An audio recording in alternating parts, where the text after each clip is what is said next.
The difficulty we have at the moment with integrating digital into online strategy is to remember that when you're buying search, you're not just buying search, you're buying search and then search as a result of what happened on television. Search as a result of what they saw in a magazine ad. Search as a result of display, etc. Locking yourself into a particular budget that comes from estimates based on people simply doing search isn't necessarily going to cover all of those activities, especially if you get a burst because of some report that's generated, if you see a benefit that's coming out because of a certain product, or you have to have a situation where someone's saying something negative about your product. Your budget has to encompass that, and a lot of companies where they have a full year budget locked in, that flexibility isn't there, and I think a lot of flexibility is going to have to be taken into account because it's non-predictive.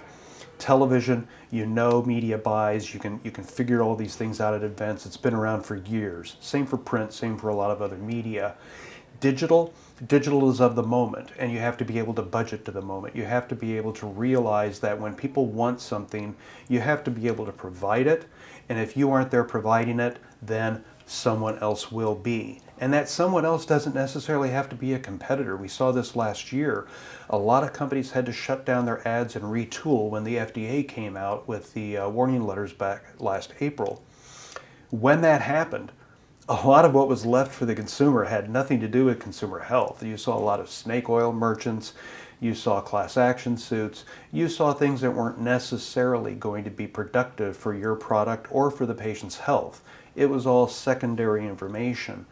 It's very important that we not only handle the budgeting concerns, but we stay in tune with the FDA and realize that digital has got the same requirements as other marketing media, and keep that at the forefront as we develop and move new tools into the marketing mix.